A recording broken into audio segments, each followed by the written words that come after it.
So a group of medical organizations recently warned President Biden that hospital emergency departments are reaching a breaking point as they're dealing with the influxes of patients seeking beds that are just not available. You know, we've talked about this here in Connecticut, for example, between RSV cases, flu cases on the rise, and of course you still have COVID going on. Both of our children's hospitals have reached overcapacity to the point that Connecticut Children's even reached out to the National Guard and FEMA saying, hey, if we need it, we're going to have to build field hospitals to deal with the influx of patients. So that's its own problem in itself. But the other real problem is staffing shortages. We are getting, because of a lack of space, to a crisis point, according to these reports, when it comes to staffing shortages. So really, what can be done? What's causing the overcrowding? What can be done to fix this problem? So to get some perspective, we have Paul Seegert back on the show this morning. Paul is a managing partner at PCS Advisors, which is a health benefits consulting firm with dozens of partner offices across the country. Good morning, Paul. Welcome back to the show. How are you? Doing great. How are you this morning? I'm doing fine, Paul. Thank you so much. I know that the understaff issue, it was an issue before COVID, but correct me if I'm wrong, it got a lot worse during the pandemic, correct? Much worse. We were already tracking toward having a shortage of 500,000 nurses in this country pre-pandemic. And then with the pandemic, that got much worse. Vaccine mandates, some resigned or left the field, and just burnout in general, hospitals being overloaded and stress and so on. So many that were close to retirement went ahead and retired, and we lost nurses as numbers, and we lost a lot of experience and talent from the field, and we stand currently at risk of losing much more. You've got about 30% of nurses that say they intend to leave, and a similar amount that are considering it right now. Tell us what is sort of the root of that problem? Why are we seeing medical personnel shortages? And as you mentioned, it was a problem before the pandemic. Obviously, COVID made it a lot worse and burnout. But what are some of the culprits to why this is such an issue? I think a lot of things come down to the payment model that we have and come down to the way that the money flows in this business. I guess I have a little bit of a unique look at it, but even in your intro, when you're talking about children's hospitals being at capacity, we've put children's hospitals and others, in a very difficult position to make money right now. And some of these children's hospitals, as a result, aren't doing inpatient services for children at all, or aren't doing as much, and they've allocated some of those beds to more lucrative elective procedures for adults. Same is true in general hospitals. They have to find ways to generate revenue, which has put them in a tough position. More than 50% of hospitals are going to post a loss this year. And so then that results in understaffing and a much tougher working environment for the professionals they need, and they end up leaving. So, Paul, there might be a misconception by the public then, because when you talk about how the money flows, I'd like to talk a little bit more about that, only because when you go to a hospital, it's become the most expensive, I think it's ever historically been, just to get a procedure. People don't want to use ambulances because even just that is so expensive. Staying overnight, I think people try to get out as quickly as they possibly can, and even just a quick visit to the emergency room, you find, wow, I'm paying an arm and a leg. And there's sort of this pattern of insurance companies, like the carriers are blaming the hospitals for too high. The hospitals are saying we can't pay our staff. So it's sort of this pointing fingers game. But how is the money being distributed in hospitals? Like when you talk about paying tens of thousands of dollars for an overnight stay, where is that money going? It sounds like it's not going back to the doctors or the nurses. Well, it isn't, and that's what's one issue. And the other issue is that a lot of folks that are receiving services at a hospital maybe aren't paying or are not paying the same amount. A typical hospital has more than 150 prices for every procedure they perform, which is crazy. And I think you and I may have discussed a little bit of that before.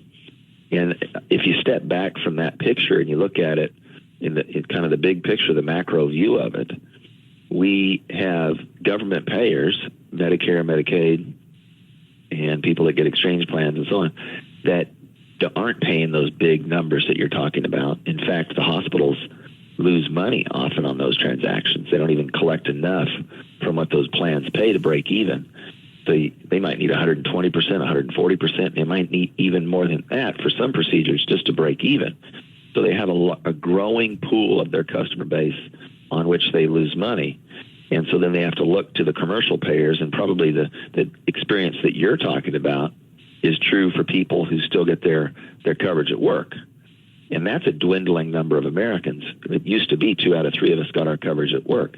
So the hospitals could lose money on the government payers knowing they could make it up on the majority of their patients. This year, that number fell to 49%. And to me, looking at the big picture of this, that's a pretty scary proposition. When you have a minority of patients now with coverage that has to make up the gap. So government payers are actually looking to the private market to subsidize them, and still coming to the hospitals and saying, we want to reduce reimbursements. Medicare is looking to do another 4% reduction in reimbursements by the end of this year. Yeah, so the cost has to average out somewhere. So where does it come from? That is really troubling. We're talking to Paul Seegert this morning. Paul is a managing partner at PCS Advisors, which is a health benefits consulting firm with over 30 partnering offices across the nation. And we're talking about staffing shortages in hospitals and how hospitals have now kind of hit their breaking point, according to a group of medical organizations, which does include the American Medical Association and American Psychiatric Association. So I guess the question, Paul, and I'm not saying you're a fortune teller or that you have all the answers, but what, in your professional opinion, can be done just to incentivize and to retain medical staff? Well, we need to make the work more reasonable again. They need to have proper staffing. For the hospitals to have proper staffing, it's not as simple as pointing our fingers at the hospital and saying staff up when 53% of them are going to post a loss this year. That part of this will solve the solution is kind of in the works for some of this, in that these hospitals get into multi-year reimbursement agreements with health plans and insurers. A lot of those are lower than they need to be right now for these hospitals to break even and cover their costs, because they were negotiated before inflation, before a lot of this extra cost related to COVID and so on. So those are coming up and getting renegotiated now. So hospital reimbursements will go up. That will help. And I think more transparency will always help. We need that badly in our system to get better behavior by all parties. So we're talking to Paul this morning. Paul, can you hold on for just a minute? I just have to break for traffic and weather. We'll come right back talking about what we can do about the staffing crisis and the shortages that we're seeing at hospitals across the country, including here in Connecticut, coming up next here on WICC. This is where Derby starts the day. Melissa in the morning on WICC 600 AM and 107.3 FM. We're talking about hospital shortages, and I don't mean the actual buildings. I'm talking about the staffing shortages at hospitals across the country, even here in Connecticut. And Paul Seegert is back on the show with us. He's a managing partner at PCS Advisors, which is a health benefits consulting firm with 35 partner offices across the nation. Here's my final question for you, Paul. And again, I want to just reiterate that I don't expect you to have the exact answer, but I do love to get your professional perspective. You know, when you talk about hospital shortages and the fact that we are not really doing enough to not only incentivize them, but to retain them, I'm noticing that for a lot of these really integral roles in the workplace. So we've got hospitals where if you need it, they're there any day of the week, any day of the year. And the other two that I'm seeing it where it's a real problem are teachers, where we can't, I know here in Connecticut, we can't get enough teachers, let alone, especially in our cities, we can't get quality teachers and we can't keep them. And then the other one I'm seeing are police officers. We have police officers who are leaving in droves. Our state police here in Connecticut, we typically have about 1,200 officers. We have 800 currently. So what do you make of that? Do you think it's just, I mean, again, I know that you look at the health sector of things, but, you know, these jobs that are like the backbone of America are the ones that we are right now seeing kind of placed on the back burner and really sort of being taken advantage of, in the sense that we're just willing to let burnout happen and we just can't figure out how to get healthy populations. Yeah, and to your point, we've lost 20% of the healthcare workforce in the first 8 months of this year, about 4 million healthcare workers. So that is an astounding number. And it's not just saying we need to pay people more.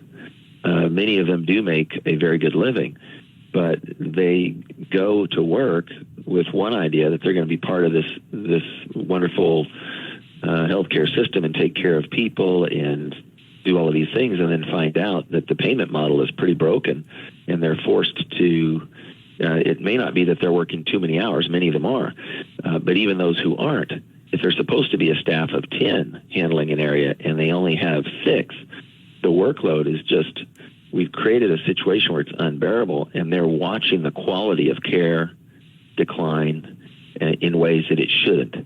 And it's affecting outcomes, and so they end up becoming disheartened and getting burnt out, and then we lose them. So we really, at the root of a lot of this, I think we have to fix the payment model, at least in the healthcare portion of this, and make it possible for them to do what they were trained to do. I mean, primary care is a perfect example of that. We've taken primary care in this country and made it so difficult to make a living as a primary care doctor that many of them they've been forced to sell to these larger hospital systems, or leave for something else, or virtually go broke if they want to deliver real primary care, because again, the payment model. If you have to see 80 or 100 patients a day just to make a living, is that really health care? Right. So we've created a really ugly situation, and a lot of it does track back to how the money flows, and I think we need to fix that and get more transparency around that. And ironically, when you say the word subsidy, everybody thinks you're going to start talking about the government, but I think the government, which now commands most of the coverage in this country, 51% of us now get our coverage through some sort of government program. Government needs, when their patients show up, they need to pay enough that it covers the cost of care in a reasonable way with a reasonable amount of profit, and that's not happening. So it's creating a lot of trouble in the system. Rural hospitals are closing because they survive almost entirely on those reimbursements. That is the root of that problem as well. Yeah, and we have noticed, like here in Connecticut, that basically almost every hospital has been bought out by either Hartford Healthcare, Yale. Mm-hmm. I mean, they're all bought out. Or New Advance Health. Even as a small hospital. Yeah. Even successful hospitals that have been around for so long. Yeah, I've noticed that we have 3 or 4 major hospital networks that have taken over basically all of them. So it's, we're seeing it. We're seeing it just here in Connecticut, let alone across the country. Well, Paul Seegert, I always appreciate having you on the show. Thank you so much for your perspective on this. And hopefully we can turn a corner. I think it's going to be a lot more challenging than just saying, I really hope this works out, but I guess we'll see. It's a major change we have to get through. And thank you for being part of putting some light on it. Well, I appreciate your time. Thank you so much again. Paul Seegert here on WICC.